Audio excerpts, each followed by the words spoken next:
I started Braintree when I was 27 years old. I bootstrapped the company for the first 4 years. And we were profitable every month. And then I raised money and we sold it for 800 million. And then I made 300 million of that. At the age of 34, I thought it's time to try to do something meaningful on that kind of multi-decade timescale.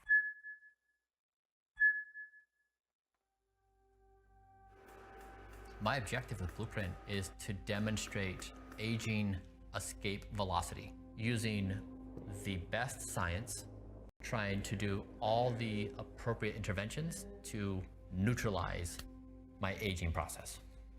1.8, so even better than last time. So I think my first one was 3.4. A few things have distinguished what I've done to date. As far as I know, I'm the only person that has publicly posted my data. So I'm not saying, here's my protocol and believe me. I'm saying, here's my protocol, here's all my data, and here's what I'm experimenting with next, and here's where I've made mistakes, and here's where I'm trying to fix it. It's really a stacked process of maybe 100 different things I do, because you have to think about the body in its entirety. 118, is that right? How the heart ages is different than how the lungs age, and how the lungs age is different than how the brain ages. You have to really think about it from a holistic perspective. So it's the common things like diet and exercise, but it's also a much broader consideration. So I have a team of doctors that I work with, and we just go through this rigorous process of measurement, gold standard science, implementation, measurement is produced near perfect health for me. No matter how extreme I've had to be, no matter how eccentric people perceive me to be, because I'm outside the norms, demonstrating that age can be arrested would change everything.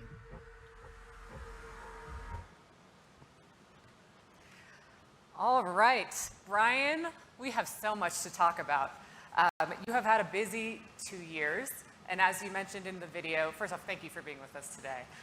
But as you mentioned in the video we just shared with our audience here at Brainstorm Tech, you founded Braintree, sold it for a ton of money, and now you are spending a lot of money trying to figure out how to be 18 in full body and mind. Take us from that moment to now. When you left Braintree's exit, you came out self-described as depressed, overweight, and borderline suicidal. How did you go through this mental transformation and full body transformation? Yeah, I think the key innovation for Blueprint is that previously my mind was in charge of me. It would decide what I wanted to eat. I could decide what I wanted to eat from a menu or go to the grocery store and shop. And it wasn't a reliable form of authority. My mind was always a rascal in doing things that was self-destructive in nature. I flipped it and I said, I'm going to put my body in charge of me, my liver and my heart and lungs and pancreas. I'm going to inquire what they think and give them decision authority to manage me. And so I think that really the most important thing that Blueprint has accomplished is we built an algorithm that takes better care of me than I can myself. And one of the things you reference is this evening Brian character who would be really hungry late at night, make really bad decisions, and you just one day were like, enough evening Brian, I'm gonna master you, I'm gonna have this routine. So take me through your day in the life of being Brian Johnson. From the moment you wake up, what do you eat? Show me everything. It's about 100 or so protocols at any given day that I complete. So I wake up around 5 or 6 in the morning. Really, the day begins when I go to bed at 8:30 the night before. I've structured my entire life around sleep. There's nothing I do in my life that influences my conscious existence more than my sleep. And so everything is built around that. But then in the morning, I'll wake up, do a few therapies. I'll take 100 pills, 61 pills, work out for an hour. I eat some vegetables for breakfast, 70 pounds per month. Then I'll get to work and I'll do some protocol in the afternoon. But my entire life is basically structured with, we've referenced over 2,000 scientific publications and over 100 protocols. It's entirely based upon evidence and data. Is it fun? It doesn't look fun. It doesn't sound fun. I don't think I could do it. Definitely could not do it. Can you travel? Do you get a cheat day? Any of that? Yeah, it's funny. When people look at Blueprint, their immediate reactions, like I've had this conversation so many times now. I know almost with 99% accuracy what people are going to say. And it's typically the same things every time. And excuse me, and everyone assumes I'm miserable. They assume that this must be some sort of prison they come up with the line of like, if you're going to get hit by a bus, lol. So it's like all these same things again and again. And I would say this, I have never in my entire life been happier, more fulfilled, or had a more expanded consciousness. I pity the previous version of me that was on this roller coaster searching for his next hit all the time. So your Dr. Zollman is 29 years old, studied Cambridge. How did you pick him, and how are you guys deciding what to try, what to do next? I guess maybe it's worth reflecting that if you were to take 5 anti-aging scientists and give them the same papers and then ask them to design you a anti-aging protocol, you would get 5 different protocols. And that's just the state of where the science is. And so we said, health and wellness is a lot like religion currently, where the King James version of the Bible supports 100 denominations that all claim they're God's one and true. And so the same thing is true with health and wellness, with charismatic leaders claiming they're certain thing. And we said, we're going to punch through the noise. We're going to look at data only. And that's when we started trying to measure every organ in my body, publishing the data publicly, and going forward to the scientific protocol. And so what we're trying to do is, I say tongue-in-cheek, Blueprint is the best health protocol developed in history. Prove me wrong with your data. I mean, some of health and longevity cannot be measured with data. I mean, you know this, right? Like stress, health of our relationships, that all has an impact on our genetics even. How are you taking into account the things that you cannot measure? I mean, we can measure some pretty amazing things, from gravitational waves to metabolic processes. And I would say, I don't know if there's many things about the human condition that we cannot measure, including our relationships, including stress responses, and epigenetics and gene expression. So I'd say that measurement is really the thing that is, I think, most revolutionary about Blueprint. Is, if I love history, I love reading biographies, and I look back through time, I really admire people who in their time and place were able to see and do something impossibly hard, something invisible. And if we were to say, what is that moment right now? I'd say throughout history, the human mind has been the best technology in existence to achieve objectives. That just changed. Artificial intelligence is now the superior technology, emergent technology, in achieving these objectives. And so if we are wise as a species, we will decide where our storytelling minds excel and where these other algorithmic data approaches are going to excel. And what I'm suggesting here with Blueprint is, as it relates to my health and wellness, an algorithm is better at doing that than I can. I mean, what is the deal with Project Blueprint? Are you monetizing this? Is this a business for you? I mean, there's a lot. You have a rabid Twitter following, I would say, and just following in general, and they're eating up what you're saying and what you're selling. So that comes with a lot of responsibility.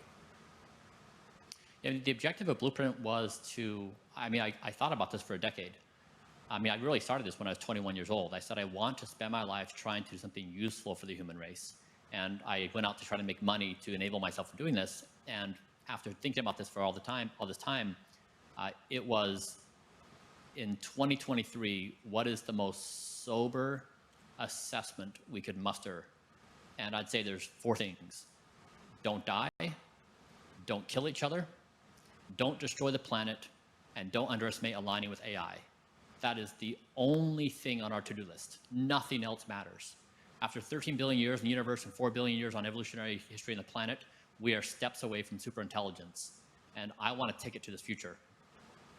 How does AI relate to this? Like, when you talk about superintelligence and AI and your mission, how do you see that all playing hand in hand? Yeah, this is what I call zeroth principle thinking. We are accustomed to first principle thinking, where you assume the fewest number of things in a certain time frame. Zeroth principle thinking is thinking from another dimension. So another way of saying it, talent hits the target no one else can. Genius hits the target no one else can see. When AI has been applied to human problems, whether it be the game Go or whether it be protein folding, it has been able to introduce genius level advancement. As we apply AI to every domain of society, we're going to see a number of zeroth principle like ideas at a rate faster than we ever had before. And it's going to create it's going to bend our reality, just like special relativity did and germ theory did. These ideas, zeros typically came along once every couple centuries, and now they're going to start landing at a much faster pace. So let's talk about the results. is this actually working? It seems to me like some people have achieved better results doing much less. We recently interviewed a Harvard professor who said he cut his biological age by 10 years by cutting alcohol and exercising. So your own doctor has also told Bloomberg, we haven't achieved any remarkable results, and what you're seeing is to be expected. Yeah, I think what's interesting about Blueprint is the extensiveness of the measurement. So if you're looking, I'll give you a few markers that are interesting. One, we've slowed my speed of aging by the equivalent of 31 years. So that means I now accumulate aging damage slower than the average 10-year-old. That's how fast damage my body's accumulating. I have a VO2 max, my body's ability to use oxygen, on the par in the top 1.5% of 18-year-olds.